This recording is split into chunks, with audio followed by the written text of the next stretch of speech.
नमस्कार दोस्तों, मैं रितु कलसी। आज 10 जुलाई को जलंधर पश्चिमी सीट पर विधानसभा सीट का उपचुनाव हो रहा है। जैसा कि मैंने परसों भी बात की थी कि यहाँ पर सभी पार्टियाँ एडी चोटी का जो है वो जोर लगा रही हैं, जैसे कि सभी की एक सीट ही इज्जत का सवाल है। मैंने आज पोलिंग बूथ पर कुछ लोगों से बात करने की जब कोशिश की, उनसे बात की, उनका वोट किधर है, किस पार्टी को है, तो मैंने इस बार ये देखा है कि लोग साफ साफ तौर पर ये बताने को राज़ी नहीं है कि उन्होंने वोट किसको डाला है। पर जब वो बात करते हैं, जब वो वैसे आपसे बात करेंगे, ये तो आपको नहीं बताएंगे कि उन्होंने किसको वोट डाला है, पर ये बात वो ज़रूर कहते हैं कि जो कांटे की टक्कर है वो कांग्रेस पार्टी और आम आदमी पार्टी को है।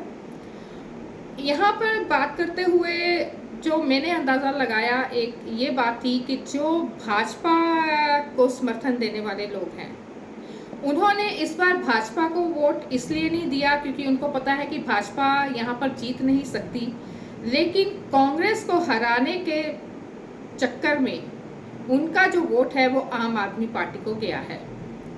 वो किस लिए गया है, ये भी बहुत दिलचस्प बात है।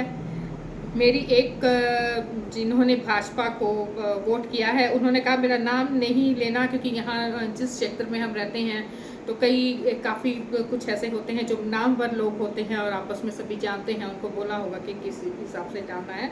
उन्होंने जो वोट है वो अपना आम आदमी पार्टी को दिया है।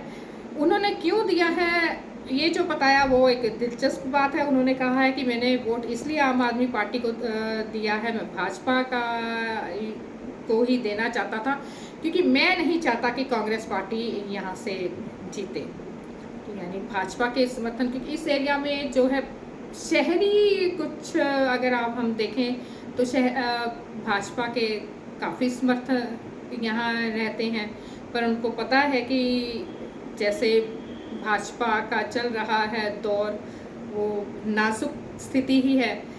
और जो उन्होंने वोट क्यों डाला है, वो अकेला कांग्रेस को हराने के लिए नहीं डाला। उनको ये लगता है कि जो प्रत्याशी आम आदमी पार्टी से खड़े हैं यहाँ पर, भगत चुन्नीलाल भगत के बेटे हैं, जो भाजपा में ही शुरू से रहे हैं, और उन्हें अब लगता है कि ये आम आदमी पार्टी से जीत कर फिर से ये भाजपा में ही दोबारा आएंगे।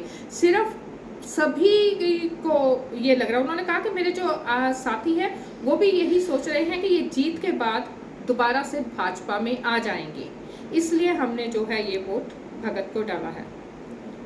बाकी तो अब ये 13 जुलाई को परसों पता ही लग जाएगा कि कौन जीत रहा है, कि कांग्रेस जीत रही है या आम आदमी पार्टी जीत रही है, क्योंकि इन्हीं दो का लग रहा है। और जहां हम बात करें कि खड़े, तो ऐसे प्रत्याशी आज़ाद उम्मीदवार भी हैं, बसपा से भी खड़े हैं और अकाली दल से भी। अकाली दल की भी कोई बात कर ही नहीं रहा है यहाँ पर, ना बसपा की।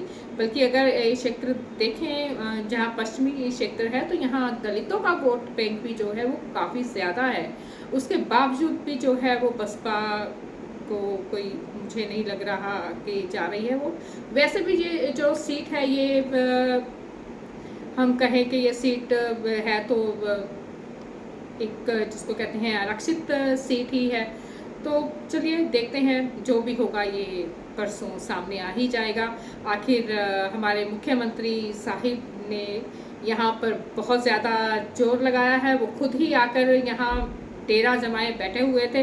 बल्कि मुझे आज जो है वोटरों से बात करके ऐसे लगा है कि वो अगर यहाँ पर डेरा नहीं भी डालते तो शायद भगत जी को सिर्फ इसीलिए वोट मिल जाता कि लोगों को लगता है कि वो शायद भाजपा में दोबारा जा सकते हैं।